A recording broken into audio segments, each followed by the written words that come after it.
Barangay Batya, Bukawi, Bulacan. Alas 4 po ng madaling araw. Tayo po nandito sa Meralco Village. Nakiparking po tayo rito.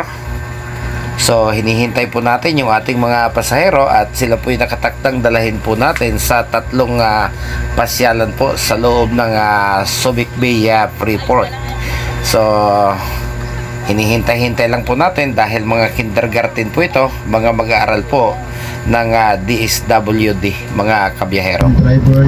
So alas 5:30 na po ng madaling araw at kompleto naman na po yung ating mga pasahero. So sisimulan po sa isang prayer for safety at tayo po unti-unti na po tutulak patungo po sa ating destinasyon, mga kabiyahero. Ito po ang aming dalangin, hiling, higit sa lahat pasasalamat sa pangalan po ni Jesus. Amen.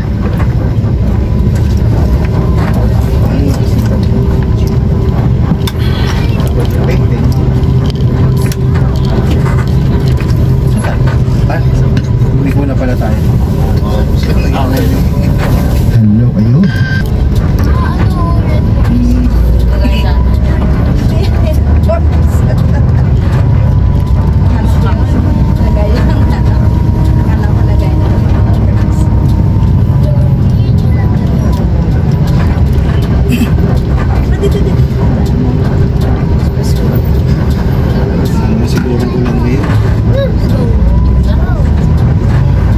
Okay, papasok na po tayo ng northbound lane ng North Luzon Expressway, mga kabiyahero.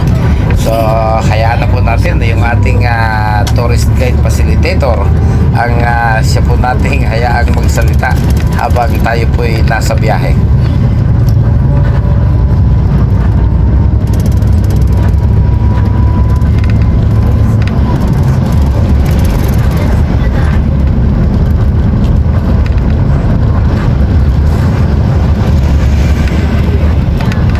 Kompleto tayo?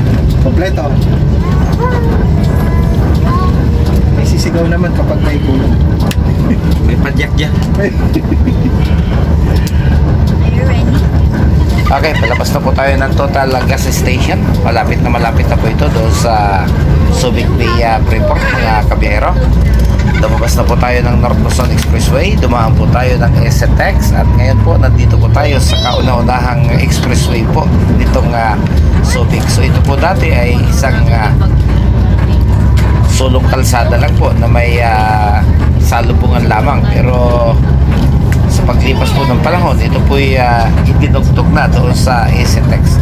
So ginawa po ito ng panahon ni Pangulong Ramos dahil binigyan po ng maayos na access road papasok ng Subic yung pong mga presidente na delegado po noong ating kauna-unahang hosting po ng Asia Pacific Economic Convention or APEC. Yan po yata ang meaning nun, mga kabiyahero, dahil isa rin po tayo sa nakapag-service noong panahon na yun. So sa ngayon, bali 4 na lane na po itong ating Tibu Expressway, 2 sa kabila at 2 po dito sa kasalubong. So yung ating pong natatanaw, dati solo lang yung tunnel, ngayon 2 na rin po yung tunnel para naman po doon sa kasalubong na sasakyan, mga kabiyahero. Sila po ang may mga patakaran dito, rules and regulation, mga laws. Sila nagpapatakbo dito ang mga Amerikano dahil ito ay kanilang lugar. Ito ay kanilang airbase nung panahon ni President Marcos. Nung matapos nung 1986 yung pamamahala ni President Marcos, ito ay ginawang Freeport Zone nung panahon ni Cory Aquino. Ang Subic Bay Freeport Zone po ay pinamamahalaan ng Subic Bay Metropolitan Authority, SBMA. Naalala niyo ba kung sino ang kauna-unahang chairman ng SBMA? Dick Gordon. So si Dick Gordon ang nag-ano nito, siyang nag-improve ng Subic Bay Freeport Zone. Siya ay tumatanggap ng mga bagong negosyo dahil siya ang nangangasiwa. So kung papansinin nyo po, ang Subic Bay Freeport Zone, ang mga building dito mamaya pag nakikita nyo, mga numbers ang nakalagay doon sa building nila. So yung ginawa dati ng mga Amerikano sa mga building nila na numbers, hindi na inalis yun ni Dick Gordon. Pinanatili niya yung mga numbers na yun dahil yun ang ginawa ng mga Amerikano nung unang panahon, nung panahon ni Marcos. So ngayon dito nagtayo ng maraming mga negosyo. Nagkaroon ng duty free, nagkaroon ng mga theme park, nagkaroon ng mga mall. At ngayon tayo ay nandito para pumunta sa mga theme park ng Subic Bay Freeport Zone. Ngayon mayroon pong batas dito, ma'am, sir. Dito ang traffic flow dito ay iba. Ang traffic flow dito, first stop, first go. Meron din ditong mga tinatawag na stoplight. So stoplight, alam natin yon. Pero sa mga crossing, first stop, first go. Kaya mamaya makikita nyo yun. Kung sino yung unang mag-i-stop, siya yung unang mag-go. Kaya pag crossing, hindi tayo pwedeng dire-diretso. Yun ang rules dito sa SBMA, sa Subic Bay Freeport. So yun din ang rules dati ng mga Amerikano. Kaya yung rules dito tsaka sa Clark, iisa lang. Kasi yung Clark ay Clark Air Base dito, dati nasa Amerika. So yun po ang Subic Bay Freeport Zone. Kaya nga pag minsan tinatanong tayo, saan ang inyong field trip? Sa SBMA, ay mali po yun. Dapat sa Subic Bay Freeport Zone. Kasi ang SBMA, yun yung gobyerno na nagpapatakbo dito sa Freeport Zone. Okay po. Okay ma'am, sa susunod alam na natin, sasabihin natin sa kanila. Bawal din sa loob, nakatayo. Oo. Bawal dito nakatayo eh. Kasi may kit po dito. Tayo madali. So ano ba meron po dito, ma'am? Mga sir, meron ditong paggawaan ng barko, yung sa kabila. Alam nyo ba, ma'am, na ang Subic Bay Freeport Zone ay nakalagay sa probinsya ng Bataan at sa syudad ng Olongapo at sa municipality ng Subic. Kaya malaki ang Subic Bay Freeport Zone. No?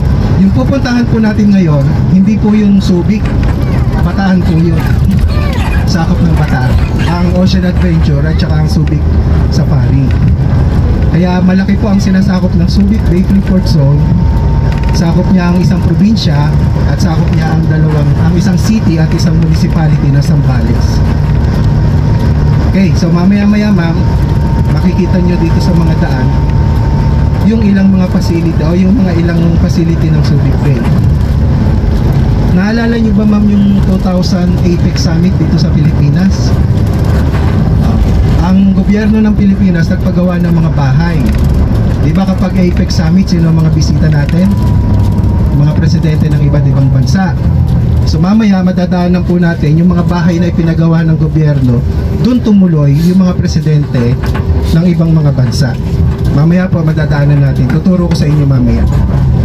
Okay, sige, tingin-tingin muna po tayo dyan sa mga gilid-gilid.